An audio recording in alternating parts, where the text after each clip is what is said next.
बिस्मिल्लाहिर्रहमानिर्रहीम। अस्सलाम वालेकुम।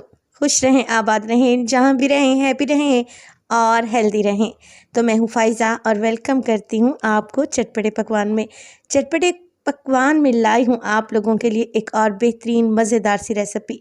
अगर आपके घर में रात के बचे हुए चावल रखे हैं, चाहे वो पुलाव, बिरयानी या फिर सादा चावल है, आज के बाद आप इन्हें फेंकेंगे नहीं, क्योंकि मैं आपको बताऊंगी ऐसे मज़ेदार से कबाब जिनको आप चावल के साथ भी इंजॉय कर सकते हैं और रोटी पराठे के साथ भी बहुत ही मज़े लेकर खा सकते हैं। रेसिपी को एंड तक देखें, रेसिपी अच्छी लगे लाइक कर दें। तो चलें जी, जल्दी से स्टार्ट कर लेते हैं। मेरे पास एक कटोरी उबले हुए चावल है। ये सादा चावल है, हल्का सा नमक डालकर मैंने इन्हें बॉईल कर लिया था। अगर कप्स में देखें तो तकरीबन 2 कप के बराबर हैं। अब इसमें डालूंगी 3 अदद मीडियम साइज़ के आलू, जिसे मैंने ग्रेट करके रखा हुआ है। अगर आपके पास सादा चावल नहीं है तो कोई इशू नहीं है। अगर पुलाव बच जाता है या फिर बिरयानी की कोई एक कटोरी बच जाती है तो फिर आप उसका भी इस्तेमाल करें, उससे ये कबाब ज़्यादा टेस्टी बनेंगे इंशाल्लाह। अब कुछ सब्जियों का इस्तेमाल करूँगी। बारीक कटी हुई प्याज, बारीक कटी हुई गोभी, एक अदद गाजर को भी बिल्कुल बारीक से चॉप कर लें। शिमला मिर्च डालें 2 से 3 टेबलस्पून, इसके अलावा हरा धनिया और हरी मिर्च।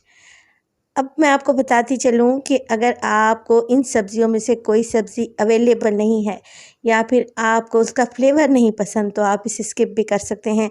आप सिर्फ प्याज, हरा धनिया और हरी मिर्च से भी काम चला सकते हैं। कबाब नहायत ही टेस्टी बनेंगे।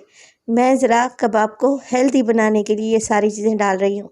नमक डालेंगे हाफ़ टी स्पून, सुरख मिर्च का पाउडर डालेंगे हाफ़ टी स्पून, इसके अलावा डालूंगी मोटी कुटी हुई लाल मिर्च हाफ़ टी स्पून, काली मिर्च का पाउडर भी हाफ़ टी स्पून ही चला जाएगा। ये है मेरे पास चाट मसाला जो कबाब को चटपटा सा फ्लेवर देगा। अब मैं कबाब के फ्लेवर को मज़ीद इन्हेंस करने के लिए एक चिकन क्यूब का इस्तेमाल करूँगी। अगर चिकन क्यूब नहीं डालना चाहते तो फिर चिकन पाउडर डाल दें 1 टीस्पून, क्योंकि चिकन पाउडर हर जगह से अवेलेबल नहीं होता, इसलिए मैं चिकन क्यूब का इस्तेमाल कर रही हूँ। इससे कबाब का फ्लेवर बहुत ही ज़बरदस्त आएगा। अब देखिए, चिकन क्यूब में भी अच्छा खासा नमक होता है। इसके अलावा मैंने हाफ़ टी स्पून चाट मसाले का भी इस्तेमाल किया है और नमक भी डाला है। तो नमक आप लोगों ने हाथ रोक कर ही डालना है ताकि अच्छा सा फ्लेवर सब चीज़ों का आए। सब चीज़ों को बहुत अच्छे से मिक्स करें, इतना कि आलू और चावल आपस में यकजान हो जाएं। अब देखें, कबाब का मिक्स तो यहाँ पर एकदम तैयार हो चुका है, मगर हमें कबाब को क्रिस्पी बनाना है और इन्हें बाइंड करना है ताकि जब हम इन्हें फ्राई करें तो ये तेल में ना बिखरें। लिहाजा मैं इस स्टेज पर इसमें डालूँगी 3 टेबलस्पून कॉर्नफ्लोर के।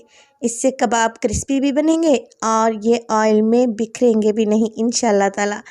आप क्या करें, अच्छे तरीके से कॉर्नफ्लावर को मिक्स कर लें। ये देखें, ज़बरदस्त सा कबाब का मिक्स तैयार हो चुका है। अब हमने इसकी एक मीडियम साइज़ की टिक्कियाँ या कबाब बना लेने हैं, जैसे घर में आम रूटीन में आप लोग बनाते हैं, बिल्कुल वैसे ही। कबाब का छोटा या बड़ा साइज़ आप अपनी मर्ज़ी के मुताबिक कर सकते हैं। वीडियो अच्छी लग रही हो तो लाइक कर दें और चटपटे पकवान को सब्सक्राइब भी कर लें। बेहतरीन से कबाब मैं यहाँ पे तैयार कर चुकी हूँ। चलें जी, इन्हें फ्राई करते हैं। फ्राई करने के लिए ऑयल को मीडियम टू हाई फ्लेम पे गरम करूँगी और 1 बाय 1 करके मज़ेदार से कबाब फ्राई करते जाएंगे। एक साइड से इनका कलर चेंज हो जाए तो साइड को चेंज करें और दूसरी साइड पे भी इसी तरीके से 1 से 2 मिनट के लिए पकने दें मीडियम टू हाई फ्लेम पे, ताकि ऊपर की इनकी लेयर बेहद क्रिस्पी और शानदार बने। उलटते पुलटते हुए कबाब को फ्राई कर लें, इतना कि इनका प्यारा सा गोल्डन सा कलर आ जाए और ये क्रिस्पी भी हो जाएं। देखें कितने ज़बरदस्त से हमारे कबाब तैयार हुए हैं, जो कि जायके में बेहद मुनफरिद और ज़बरदस्त हैं। तो आपने रेसिपी को ट्राई करना है और अपना फीडबैक देना है कि आपको मेरी रेसिपीज़ कैसी लग रही हैं। रेसिपी आप लोगों को अच्छी लगे तो लाइक कर दें और चटपटे पकवान को सब्सक्राइब कर लें और अपने फैमिली और फ्रेंड्स में भी शेयर किया करें। आप इन्हें उबले हुए चावल के साथ सर्व कर सकते हैं। इसके अलावा ये कबाब इतने मज़े के हैं कि आप इन्हें चपाती, पराठा के साथ भी बहुत ही ईज़िली खा सकते हैं। तो अपना बहुत सारा ख्याल रखिएगा। फ़ाइज़ा को भी अपनी दुआओं में याद रखिएगा। मुझे दीजिए इजाज़त। टिल देन, अल्लाह निगहबान।